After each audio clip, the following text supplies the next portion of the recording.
Wisconsin has filed a lawsuit claiming the Miami football team broke the law by tampering with a Badgers player, according to Dan Murphy of ESPN, a first of its kind legal attempt to enforce the terms of a financial contract between a football player and his school.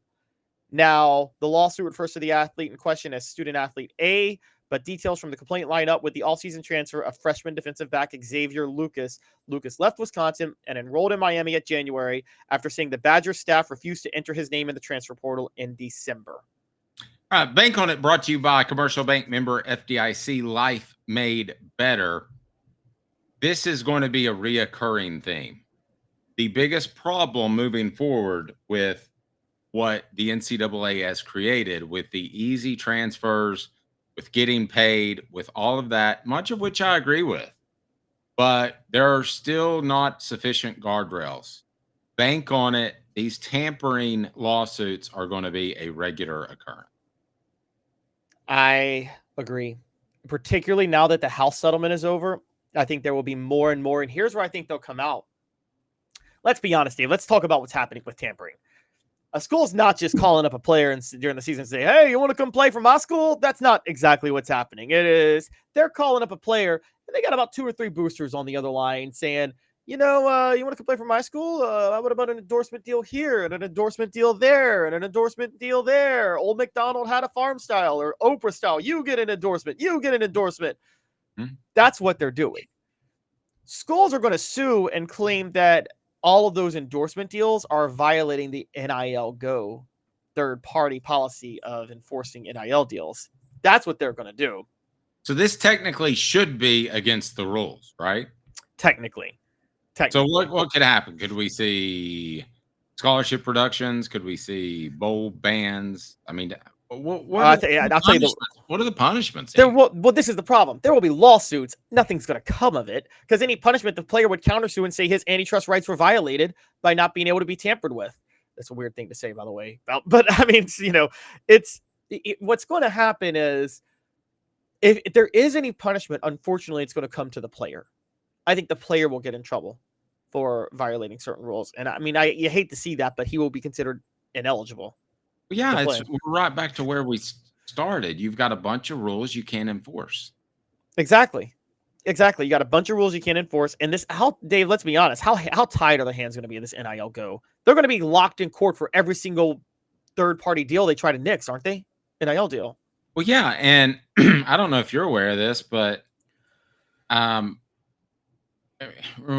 Mike Slive, I think part of his legacy was cleaning up the SEC and some issues that were going on. But still, even at the height of the SEC, guess how many investigators they had on staff at one time for all the hundreds of schools? I mean, there's 120 Division I football teams. There's 300 Division I basketball teams, and they have to do all the other ones. But guess how many investigators they had on their staff? I'd argue less than 10, but I could be wrong. No, you're right. 7. That's insane. How the hell are you ever going to get anything done with 7? Oh, Bob's got it. Well, how long has he been on it? Since like 2008. What it's showing is the schools that got caught cheating, man, they were dumb, weren't they? Because it was so easy to get away with cheating back in the day. Because the university's hands were tied. They were dumb, but more oftentimes they were egotistical. Because I thought that they wanted to stand up and say, we didn't do anything wrong. We told you we didn't do anything wrong. This is my sandbox, get out of it. The ones that were smart, like Tennessee, they would just come out and admit to everything and then some. Yeah, and then the NCAA is like, okay, we'll let you guys go then. Oh, then the other thing Tennessee would do is we'll admit to it, but why don't we also tell you about we got information on this other school that's doing some stuff, as Philip Fulmer very notably did.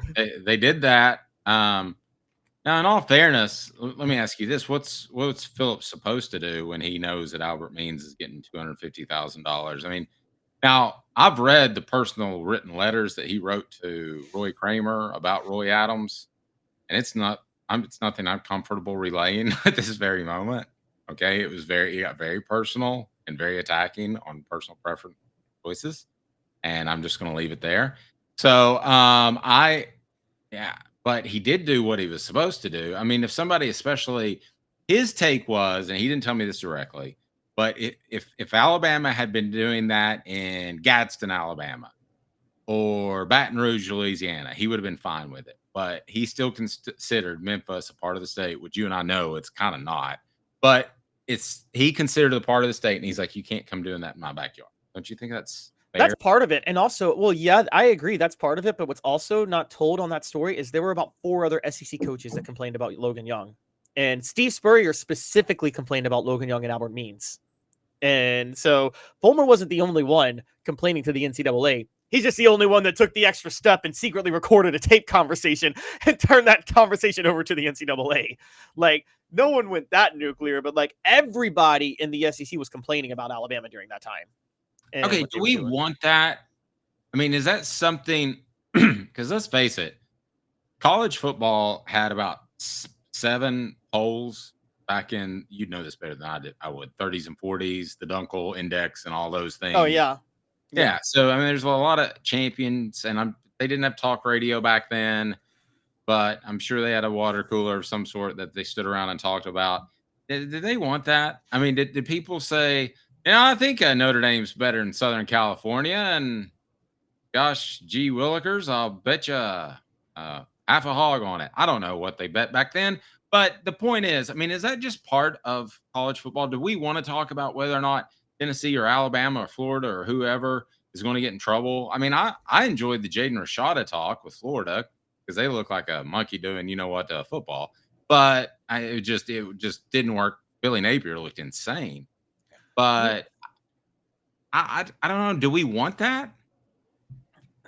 I mean, it's good fodder during the summer, but it does wreck like the best part of when you're covering the season. Because if a high, let's call it what it is, while it's conversation in the summer, if a high profile school is on probation, that hurts the magnitude of the games they're playing. Now, let's be fair, bowl bans aren't coming anymore. The NCAA is done with bowl bans. They're not doing that anymore. And so you are right. I seriously think a casual fan could go through bowl season and not know his team was playing in a bowl. Oh, absolutely. Absolutely. If you were to get into the more into the playoffs. By the way, Caleb's shaving is being a topic of discussion. Guys, it's hot. You went with a clean shaven look? I was going to trim my beard and shape it up because I have like a certain trim that I like it, but then as I started shaving, I'm like, forget this. This is way too hot. I'm shaving the whole thing off. Oh, you look good. A lot of guys commenting. That's fine if you want to. One lady commenting, Ashley, what do you have to say? She says, what does that say? Caleb shaved. Excuse me, Caleb, your dimples are showing. Oh, all right. What do you think, Ashley? Beard, no beard? We'll ask Ashley. Let's go ahead and make that poll. We should have made that. We should have made that the hot or cold. Caleb beard, Caleb no beard. What is that? What do we stand in our poll question currently? As I remind you, portions of the program are brought to you by good friends at Banks & Jones, Tennessee's trial attorney, banksandjones.com. And don't forget, we broadcast live from Ted Russell Ford and the Ted Russell Lincoln Studios. No question about it. All right, so what do we got as our poll question right now? Right now, we still got how much is Tennessee football worth? And a plurality, 36% say $1 billion, 33% say $100 million. Only 20% are like me and you, Dave, and out here saying $10 billion, but 11% are saying $50 billion. Throw that money down. $50 billion, baby. But wait, get that Saudi money. Yeah, I want to go back because this gentleman, he came across like he knew more about business than me, so I'll believe him. Why not? He said it's 36 times monthly. Would that be revenue or would that be budget? 36 times monthly? I don't know. I'm a little confused by that. Okay, so it's to evaluate a business. So let's take 225 million. That's the budget, right? Okay. Okay. If I can do this. Divided by 12 equals. That would be roughly 21 million. Or 1875. 36. I don't think this is right. I'm getting 675 million. Yeah, that would be like, instead of dividing by 12 and multiplying by 36, you could just multiply by 3.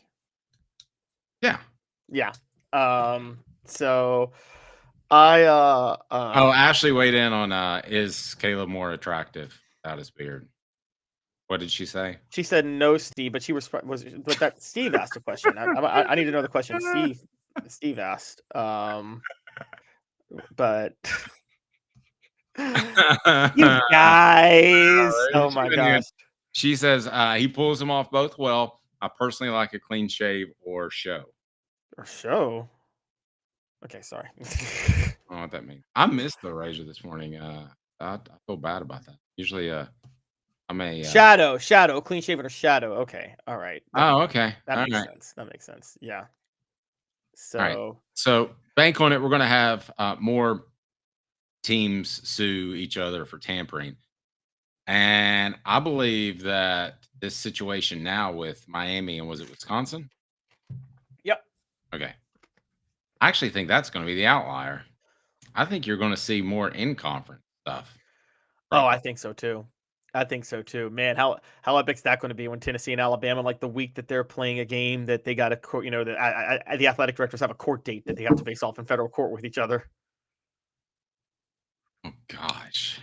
I mean, let's not forget this. Philip Fulmer almost was going to go to court because if he had gone to the state of Alabama in 2004, which is where SEC Media Days was held, he was going to get subpoenaed. So he didn't show up.